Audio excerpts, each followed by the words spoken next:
Luna का सितारों भरा कंबल। रात के सन्नाटे में लूना का छोटा सा कॉटेज एक नर्म रोशनी में जगमगा रहा है, जो बाग में फैले हुए खौफनाक साए के बीच एक उम्मीद की किरण बन गया है। लूना खिड़की से झांकती है, उसका नन्हा सा वजूद हल्की रोशनी के सामने साए की मानिंद दिखाई देता है। बाग के साए ऐसे रक्स करते हैं जैसे भटकती रूहें हों। हर पत्तों की सरसराहट खिड़की के शीशे पर एक सर्द आह की मानिंद महसूस होती है। लूना की आवाज कपकपाती है, जैसे अंधेरे से इल्तिजा कर रही हो। मुझे अंधेरा बिल्कुल पसंद नहीं। बेड साइड लैंप की नर्म रोशनी में लूना अपने पुराने टेडी बेयर को थामे बैठी है, जिसका रोए बार बार की तसल्लियों की गवाही दे रहा है। अचानक इलारा कमरे में दाखिल होती है। उसकी मौजूदगी कमरे में फैल जाती है जैसे खामोशी में एक नर्म सरगोशी। वो लूना के बिस्तर के किनारे बैठती है। इलारा की आंखें खिड़की के बाहर झलमलाते सितारों की जानिब इशारा करती हैं और कहती है, चाहे रात कितनी ही अंधेरी हो, सितारे हमेशा चमकते हैं। बाद में लूना अपने डेस्क पे बैठी है, एक ऐसी जगह जो अंधेरे के खौफ में भी उसके तखय्युल की पनाहगाह बन गई है। उसकी पेशानी पर संजीदगी के आसार हैं, जैसे वो अपने नोटबुक पर हर लकीर के साथ एक नई दुनिया बुन रही हो। चांद, सितारे और अजीब-ओ-गरीब मखलूक उसके कागजों से उछलती है।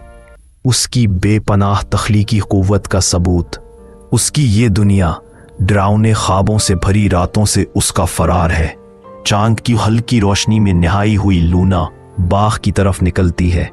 उसका वजूद चमकते जगनुओं के बीच स्याह साए की मानिंद लगता है। ये जगनू आसमान के सितारों की तरह जमीन पर बिखरे हुए लगते हैं, जैसे रात में कोई जादू रचाया जा रहा हो। लूना उस रोशनी की तरफ बढ़ती है, बेखबर कि एक कदीम राज उसे अपनी तरफ खींच रहा है। अचानक उसका पांव एक जड़ से टकरा जाता है। वो लड़खड़ाती है और देखती है कि दरख्तों के नीचे कुछ चमक रहा है। एक कदीम लूम बुनने वाला आला जो परस्रार रोशनी में जगमगा रहा है। ये भूली बुसरी दुनिया का तोहफा है। लूना उसे एहतियात से उठाकर अपने कमरे में ले आती है। वो लूम एक नर्म रोशनी में धड़क रहा है, जैसे जिंदा हो। उस पर रखा हुआ एक गेंद नमा सितारों का धागा चमक रहा है, जैसे उन छुपी दुनिया के अनगिनत राज समेटे हो। लूना हैरत, खौफ और तजस्सुस में लिपटी हुई उसकी तरफ बढ़ती है और बुनाई शुरू करती है। जैसे ही धागा लूम से जुड़ता है, सारा कमरा जगमगा उठता है। हर रात लूना थोड़ा थोड़ा करके इसको सितारों के धागे से एक कंबल बुनती है। हर बुनाई के साथ धागे की रोशनी तेज हो जाती है, जैसे उसके अंदर का एतमाद बढ़ रहा हो।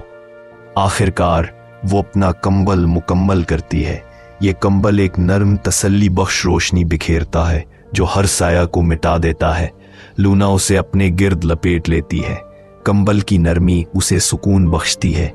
वो महसूस करती है कि अब उसमें एक नई ताकत जाग उठी है, एक ऐसा हौसला जो उसे पहले कभी महसूस नहीं हुआ। फिर रात के अंधेरे में लूना अपने बाग में दोबारा जाती है, मगर अब साए उसे खौफजदा नहीं करते।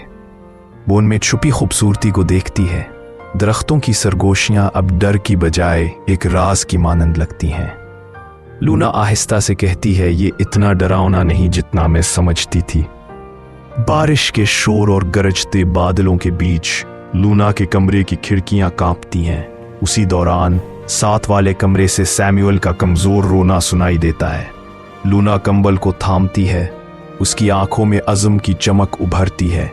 वो सैमुअल के कमरे में दाखिल होती है, जहां बिजली की चमक खौफनाक साए पैदा कर रही है। लूना उसे अपना सितारों भरा कंबल ओढ़ाती है। उस कंबल से एक परसुकून रोशनी निकलती है, जो सैमुअल के खौफ को धीरे धीरे कम कर देती है। वो लूना के साथ लिपट जाता है और सुकून से नींद की तरफ बढ़ता है। अचानक पूरे गांव पर खुप अंधेरा छा जाता है। लोग खौफ से चीख उठते हैं। उसी वक्त लूना के जहन में एक ख्याल चमकता है। वो सितारों वाला कंबल लेकर गांव के चौक में जाती है और उसे आसमान की तरफ उठाती है। कंबल की रोशनी गांव वालों पर बिखरती है जैसे एक तसल्ली बख्श दुआ। रोशनी सबको हौसला देती है, अंधेरा पीछे हटता है। गांव वाले एक साथ अमन, उम्मीद और यकजहती के जज्बे में उजाला पाते हैं। फिर लूना जंगल के अंधेरे रास्तों पर चलती है। उसका कंबल तारीकी को चीरता हुआ रास्ता दिखाता है। वो कुछ मुसाफिरों को मिलती है जो खौफ में मुब्तला है। लूना उन्हें कंबल की रोशनी में ले आती है और वो उसकी रोशनी में रास्ता तय करते हैं। उनकी आंखों में शुक्रगुजारी चमकती है। आपकी हिम्मत और मेहरबानी का शुक्रिया, वो कहते हैं। एक कमरे में अगाथा बिस्तर पर लेटी है। उसकी आंखों में मौत का खौफ झलक रहा है। लूना दाखिल होती है, उसकी मौजूदगी एक नरम चिराग की मानिंद। वो अगाथा के करीब आती है और मुस्कुराकर कहती है, डरने की जरूरत नहीं अगाथा, मैं यही हूँ। बाग में गांव वाले लूना के गिर्द जमा है। कंबल की रोशनी में सबकी आंखों में उम्मीद झलक रही है। कहानियां सुनाई जा रही हैं, काहे गूंज रहे हैं। अंधेरे की जगह एक रोशन मुस्तकबिल की उम्मीद ने ले ली है। अपने कमरे में लूना चुपचाप आसमान की तरफ देखती है। उसके दिल में एक सुकून उतर आता है। उसे एहसास होता है कि अंधेरे में भी रोशनी मौजूद होती है। अंदर से आहिस्ता आहिस्ता लूना की आंखें बंद होने लगती हैं। उसके चेहरे पर एक मुकम्मल इत्मीनान है। वो रात का चिराग बन चुकी है। Thank you for watching. Please subscribe ClipNest by Z and connect with me.